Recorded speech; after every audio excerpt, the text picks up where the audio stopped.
Hello, good morning. Hello, good morning, everyone. Today, the topic of discussion is osteosarcoma. Um, in osteosarcoma, we are going to see about definition, epidemiology, etiology. The structure of presentation is going to be like definition, epidemiology, etiology, pathology, skeletal distribution, clinical presentation, evaluation, classification and investigation, and treatment and prognosis. Definition: osteo meaning bone and sarcoma meaning the tumor of any mesenchymal tissue. Osteosarcoma is a malignant neoplasm that arises from primitive transformed mesenchymal origin that exhibit osteoblastic differentiation and produced a malignant osteoid. It accounts nearly about 20% of primary bone cancer, the second most common primary malignant tumor after multiple myeloma. Epidemiology: it accounts nearly for 1/8 of the childhood cancers and 20% of all primary bone cancers. It's more common in male. Incidence: the incidence is 1 to 3 per 1 million year. It's most common in second decade. Age and sex distribution: primary high-grade osteosarcoma is common in the second decade. Paraosteal osteosarcoma is common in the third and fourth decade. Secondary osteoma is common in older individuals. In the all the osteosarcomas are slightly higher incidence in male, except paraosteal sarcoma, which occurs in female. Etiology: primary osteosarcoma. Osteosarcoma occurs in rapidly growing area, that's a metaphyseal area. Genetic predistribution: hereditary forms of retinoblastoma due to RB gene mutation, Lee-Fraumani syndrome, Rothmund-Thomson syndrome. These are all causes of genetic predisposition for primary osteosarcoma. Secondary osteosarcoma most commonly occurs after the major disease or following some radiation exposure to the bones. Skeletal distribution of osteosarcoma. Osteosarcoma occurs near the metaphyseal region of the long bones. Distal femur accounts for the 49% of osteosarcoma. It is closely followed by proximal tibia, then by proximal humerus, then by fibula 5%. Then all the other bones have less than 1% of probability. It's most common. 89% of the tumor occurs in metaphyseal region, followed by diaphyseal region. Clinical presentation: pain is the first symptom of osteosarcoma. Usually, the pain precedes swelling. The pain is progressive. The degree of pain usually coincides with the micro-infarcts of the swelling. It usually causes pseudo paralysis. The patient can't move out of his bed. The pain is so deforming. Hence, the incidence of pseudo fractures is very less common. Hence, the patient is not ambulatory. Night pain accounts only for 25% of the people. Swelling: the swelling follows pain. The swelling is progressive. Fevers and night sweats are usually less common. Lymphadenopathy, respiratory syndromes occurs in later stage of disease. In clinical picture, you can see the fusiform swelling. The consistency is variable. It can be firm in the areas and it can be soft in the necrotic areas. It has dilated veins around it. The skin is stretched and shiny. Local rise of temperature will be seen. It can be pulmonary signs can be seen when there is a metastasis at the later stage of disease. Lab investigations of osteosarcoma. CBC is usually normal. ESR is elevated, but once again, it's not specific. ALP is elevated, that is directly proportional to the osteogenesis property of the osteoblast. The degree of elevation is proportional to the growth of tumor, and it's associated with the worst prognosis. Elevated LDH, it is also associated with the worst prognosis. Histopathological classification of osteosarcoma. It can be primarily classified into primary osteosarcoma and secondary osteosarcoma. We can classify the primary osteosarcoma once again into based on the site of lesion. It can be intramedullary or the surface osteosarcomas. In intramedullary osteosarcoma, it can be low-grade osteosarcoma, telangiectatic and small cell osteosarcoma. In surface tumors, it can be paraosteal or high-grade tumors. Let's see about the individual type of tumors. Low-grade osteosarcoma, rare type, and on radiographic features, it resembles a benign tumor like fibrous dysplasia. Now, as previously said, it's an intramedullary location. The cortex erosion happens only at later stage of disease. Histologically, there is a atypical spindle cells with irregular osseous trabeculae pattern. Prognosis: general prognosis is better than conventional osteosarcoma. Primary amputation, that is It has 5 years survival of 50 to 70%. For small lesions, wider resection may show good long-term survival. Telangiectatic osteosarcoma, it's a purely lytic X-ray and may show invasive lesion and ballooned out appearance similar to that of the ABC. It's grossly filled with blood and there is a small proportion of solid tissue. It resembles aneurysmal bone cyst. On low power microscopy, it resembles aneurysmal bone cyst. When seen under the high power, it reveals the cells with septa that are highly malignant. Small cell osteosarcoma, it's a high grade lesion that it resembles Ewing sarcoma or lymphoma. Cytogenetic and immunohistochemistry is needed to differentiate them. You can see that cells are very hyperchromatic in these lesions. Parasteal osteosarcoma. It's a low-grade osteosarcoma arising from the surface. It invades medullary cavity only in the later stage of disease. It has a peculiar tendency to form a lobulated mass in posterior aspect of femur. Histologically, typically of malignant bone and osteoid tissue with definite malignant connective tissue. Encapsulation is very notorious of the parasteal osteosarcoma. Due to the encapsulated lesion, it is misdiagnosed commonly as osteochondroma or myositis ossificans. In osteochondroma, the medullary cavity containing marrow in continuity will be the medullary canal of the involved bone. This type of tumor can be differentiated from myositis ossificans. The ossificans in myositis is more mature at the periphery, whereas the center of the parasteal region is more heavily ossified. Periosteal osteosarcoma, it's an intermediate grade tumor. It's a chondroblastic osteosarcoma arising from surface of the bone. It occurs slightly in older age group. Histological examination shows the osteoid producing spindle cells radiating between the lobules of cartilage. High-grade osteosarcoma. It occurs from the surface of the bone. It's a least common type, but the most aggressive type, present in the outer aspect of the cortex. The radiograph shows an invasive lesion with ill-defined borders. Microscopic is similar with that of the conventional osteosarcoma. In contrast to the parasteal osteosarcoma, medullary involvement is less common at the time of diagnosis. Secondary osteosarcoma. It's a rare in young and most common in elder individuals. Constitute almost osteosarcoma in patients older than 50 years of age. It is commonly associated with Paget disease and the previous radiation treatment. And Paget disease, its pelvis is the most common site, and the individuals who are exposed to radiation greater than 2,500 centigrade are having more chances of getting secondary osteosarcoma in locations like spine, skull, clavicle, and ribs. Other conditions that may cause secondary osteosarcoma includes bony infarct, fibrous dysplasia, chronic osteomyelitis, dedifferentiated chondrosarcoma, and osteogenesis imperfecta. The macroscopic appearance of the osteosarcoma, it's a bulky tumor. It has a differential areas like hemorrhages, fibrosis, and cystic degeneration within the tumor. Their extension within the medullary cavity is much more extensive than bulky part of the tumor. Areas of bone formation are characteristics of osteosarcoma with the degree of bone formation varying widely. Microscopic appearance, the individual cells shows pleomorphism, hyperchromatism. The individual cell shows pleomorphism, hyperchromatism, and mitosis. The extracellular features are the variable amount of fibrocystic and chondroblastic appearing cells. X-ray features of osteosarcoma. The X-ray features is periosteal reactions and bone destruction are the most common types. In periosteal reactions, there are two types of periosteal reaction. It's a sunburst appearance. Sunburst appearance is seen in rapidly and steadily growing lesions. And the sundry appearance is due to the tumor is growing rapidly and the periosteum cannot lay the layers of over it.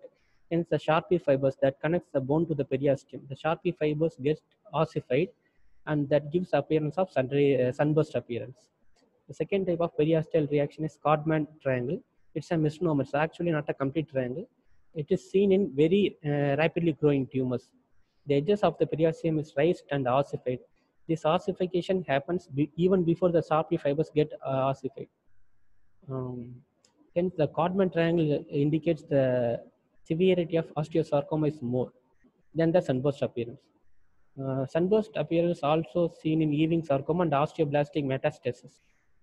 Shortman triangle is also seen in Ewing sarcoma, osteomyelitis, active adenosmal bone cyst, malignant fibrous histiocytoma. You can see the Codman triangle, the elevated periosteum, and the sun ray appearance due to the ossification of the sharp fibers. Bone destruction is once again classical of osteosarcoma. There are type 1 and type 2 bone destruction. In type 1 destruction, there's a geographic pattern. Type 1A means the geographic pattern with sclerotic margin. Type 1B means the geographic pattern with well-defined margin. And type C is geographic destruction with ill-defined margin. And in osteosarcoma, we can see this type 1C pattern of bone destruction. That is geographic destruction with ill-defined margin. Then type 2 moth-eaten appearance can also be seen in osteosarcoma. CT. Role of CT is predominantly utilized in assisting biopsy and staging. CT adds little information to plain radiograph and MRI in the direct assessment of tumor. MRI. MRI is helpful in the fact that it is helpful in accurate local staging, assessment for the limb sparing procedures, evaluation for intraosseous tumor extension, soft tissue involvement of the tumor, and we can also see that whether the tumor involves the epiphysis or not in the MRI. T1 section. T1 section is not more helpful when compared to T2. In T1 section, the soft tissue and non-mineralized component is intermediate signal intensity. Peritumoral edema is also intermediate signal. Hemorrhage have a variable signal. T2 is more informative than T1 because the soft tissue non-mineralized component that specifies tumor's high signal intensity. Mineralized ossified components are low signal intensity. Hence, T2 will be more better informative than T1. Angiogram. Angiogram is used to determine the vascularity of the tumor, the feeding vessels, and the relationship of the vessel to the tumor. That vessel and the distance between the vessel and tumor can be measured. Bone scan. Bone scan to look for skeletal metastasis or multifocal disease. Thallium scan monitor effects of chemotherapy and detect local recurrence of tumor. It can show bone mets. It is helpful to determine multifocal involvement and metastatic diseases. PET scan positive emission tomography. The scan quantifies the metabolic activity of the primary site and they help to exclude the occult metastasis. The utility of F18, that the fluorodeoxyglucose is used in the management of patients with bone sarcoma. Biopsy. Biopsy is most important in staging, histological examination, and diagnosis. There are types of biopsy like incisional biopsy, core biopsy, and excisional biopsy. As concerned with osteosarcoma, the true cut biopsy will be more helpful. Then coming to principles of biopsy. Biopsy should be done only after the clinical, laboratory, and radiographical examination. A small capsular incision should be made so that it produces less bleeding. Surgeon should be familiar with the incision and standard and non-standard flaps. The biopsy tract should be excised in block with the tumor. In case when we use the tourniquet, the limb should not be exsanguinated. When exsanguinated, it may cause a tumor spread. We should not contaminate the muscle plane with the tumor. It is always better to use a vertical incision than transverse incision.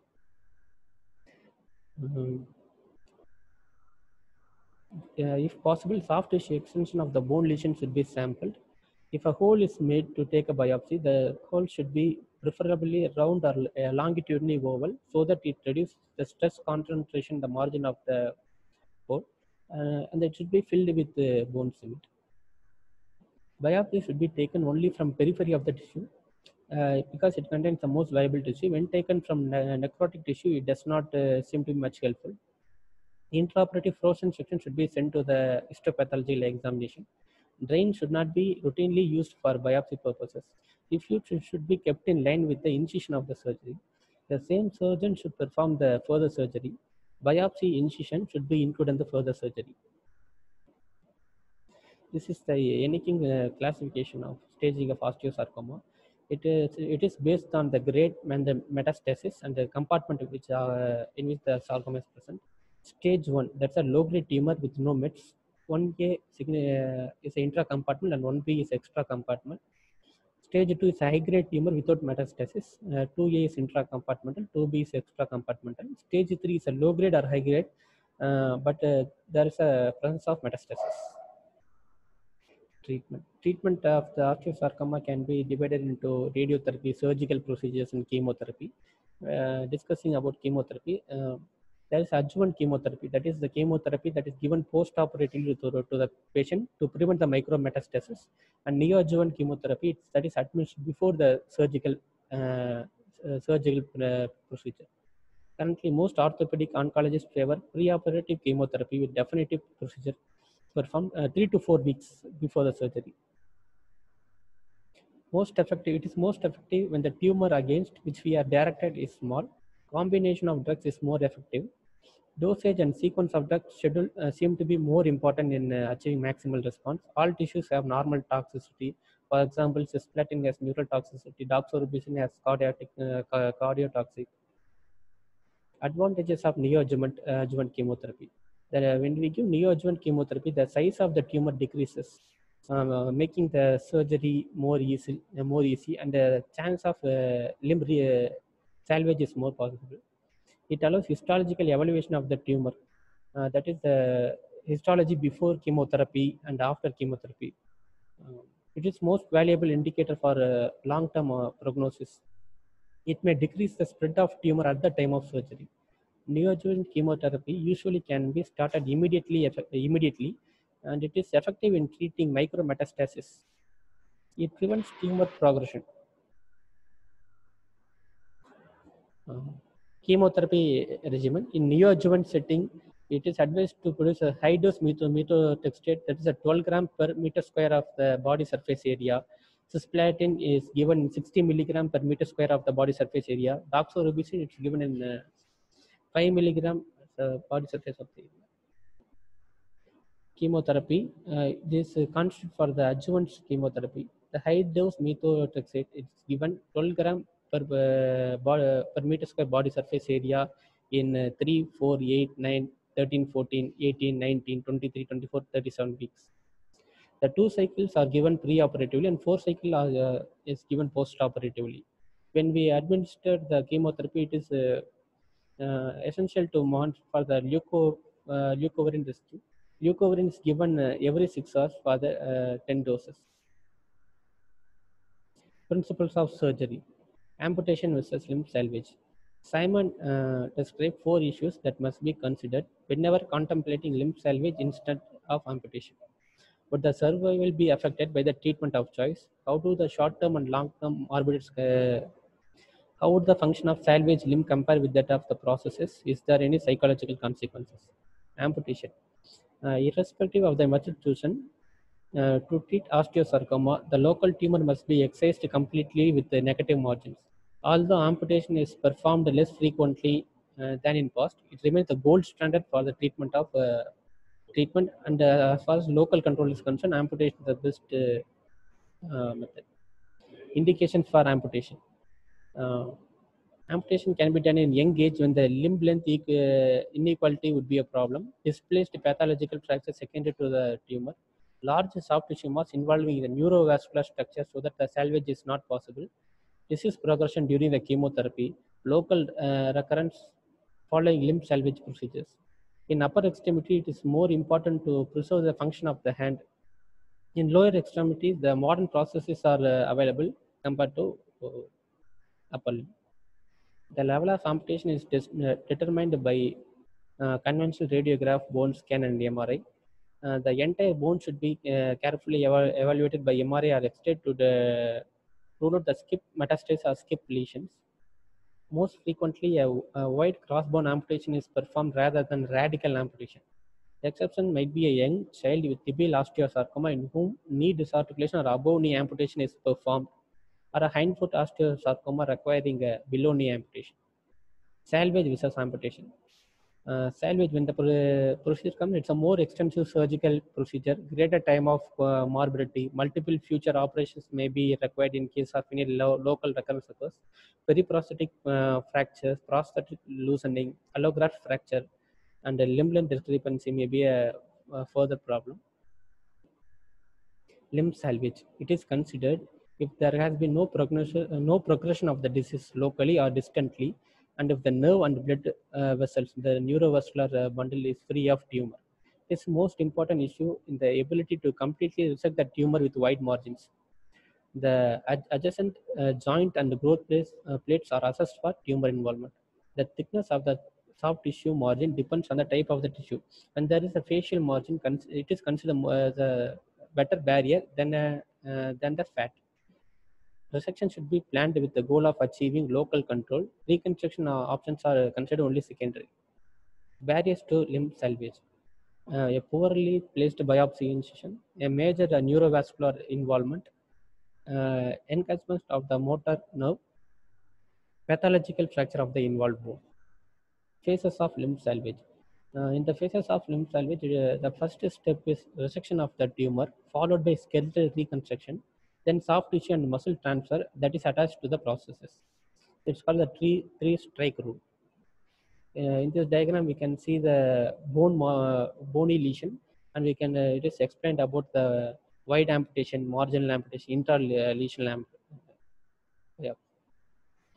An intralesional margin suggests a plane of the surgical dissection within the tumor. A marginal margin, the closest plane of dissection passes through the pseudocapsule of the tumor. Wide margin lesion, the plane of dissection is in the normal tissue. Radical margin, all the compartments that contain the tumor are removed in block. Resection and reconstruction.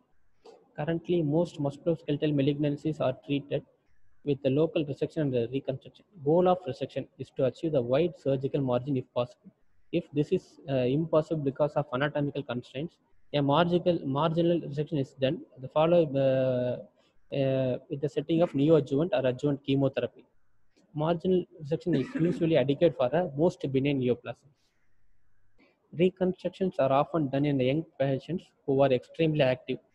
Most reconstructions involve preserving a mobile joint for which the general options are available.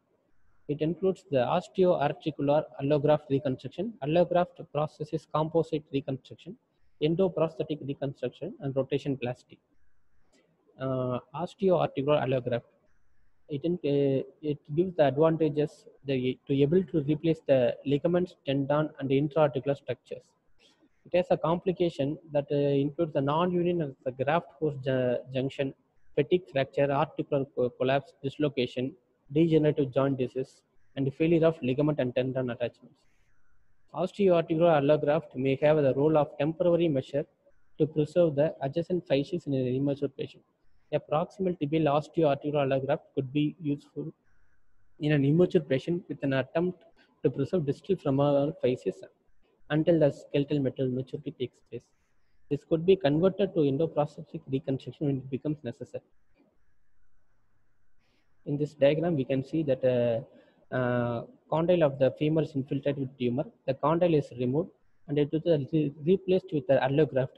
That's a osteo bone, articular joint allograft, and the host bone and the graft bone is fixed with the internal fixation.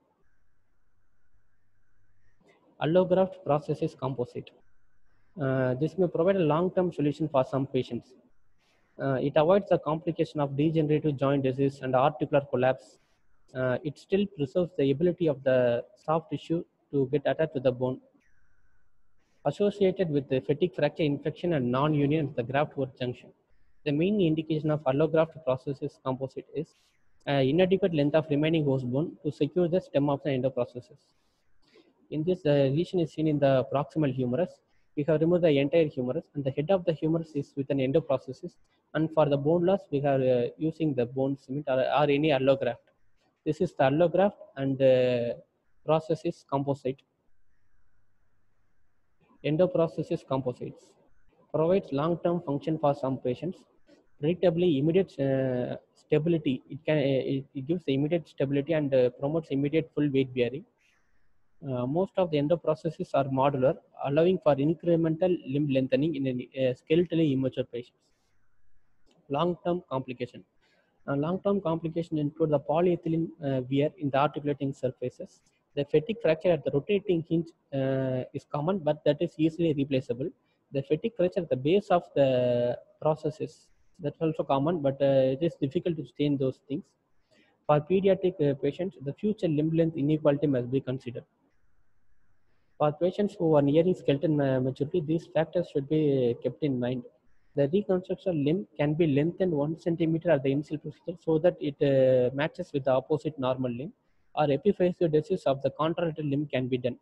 Either the operated limb can be lengthened or the epiphysis of the opposite normal limb can be fused. For young patients, it is advisable for amputation rotation plasty or epiphysis. It is an expandable processes. It can be expanded using electromagnetic coil.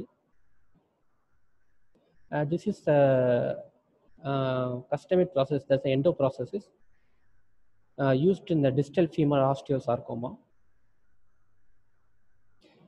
This diagram shows the epiphysis, that's the expandable processes. In this type of processes, the height of the processes can be adjusted, and it can be used in a skeletally immature patient. When the opposite limb grows, that same limb length can be made in this limb also. This is an example of fatigue fracture that happens at the base of the stem, and it's a quite problematic and difficult to replace.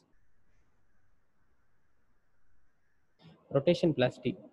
Rotation plasty is a procedure which allows the ankle to substitute to the knee after 180 degree of rotation of the limb.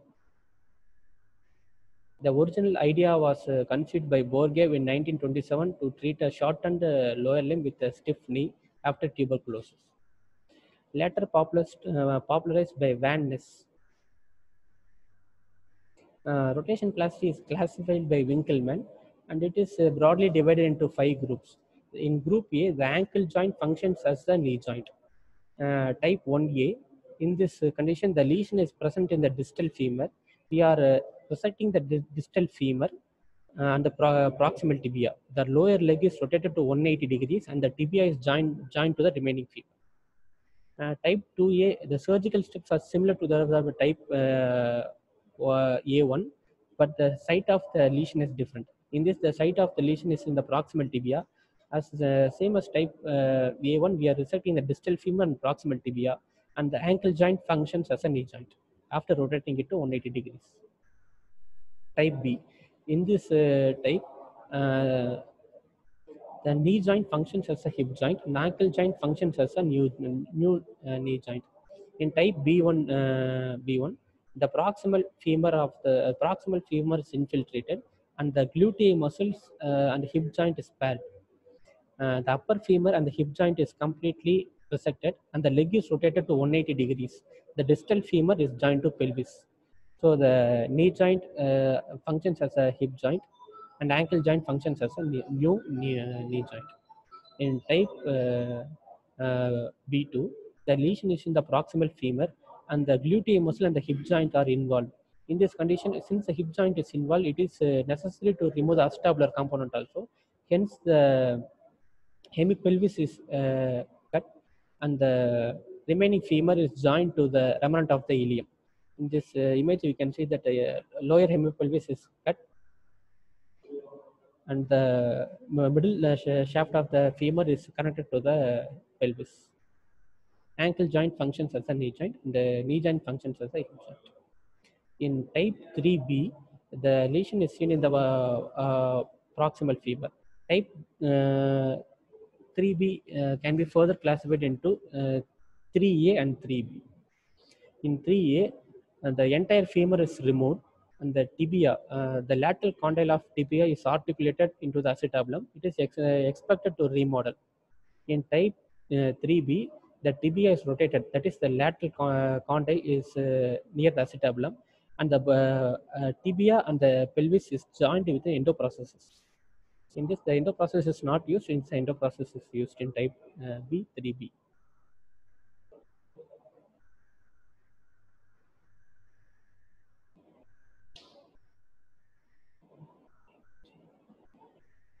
This is a surgical procedure in rotation plasty. When there's a lesion, we have to give wide margin and resect the tumor. The limb is rotated to 180 degrees, and it is fused to the remaining bone. Long-term prognosis. In patients who are long-term survivors after resection of an extremity sarcoma, the probability of limb survival is closely associated with the type of reconstruction and location of the tumor. Radiotherapy. Osteosarcoma is relatively a radio-resistant tumor, hence it is used less oftenly. Radiation therapy is in the primary control setting would be reserved for a case-by-case basis for patient, and for an unresectable tumor where the margins of resection are positive for tumor. It is advised for a dose of 60 gray are given with the conventional daily fractionation of 1.8 gray. Brachytherapy. Brachytherapy. It is done after surgery. After removing the tumor, catheters, hollow catheters are placed in the tumor bed. These are usually iridium catheters. Catheter. And the radiation level of rapidly fall the inches of the field, sparing the normal tissue. The constantly radiation comes from this catheter, and it is believed to help for micrometastasis. Neoreagents, liposomal muramyl tripeptide phosphatidyl ethanolamine. It is an agent derived from BCG that activates macrophages and increases the circulating cytokine level. Trastuzumab, Herceptin, a monoclonal antibody, HER2/B2. Prognosis. The most serial report of long-term survival of 60% is 756 for a patient with high-grade osteosarcoma without metastasis. Prognostic factors. The extent of the disease is the single most important factor in prognosis is concerned. The grade of the lesion, size of the primary tumor, skeletal location, local recurrence, and the poor prognostic factor, rapid relapse after completion of the initial treatment, and many large unresectable pulmonary nodules that are the factors deciding the prognosis of the patient. Thank you.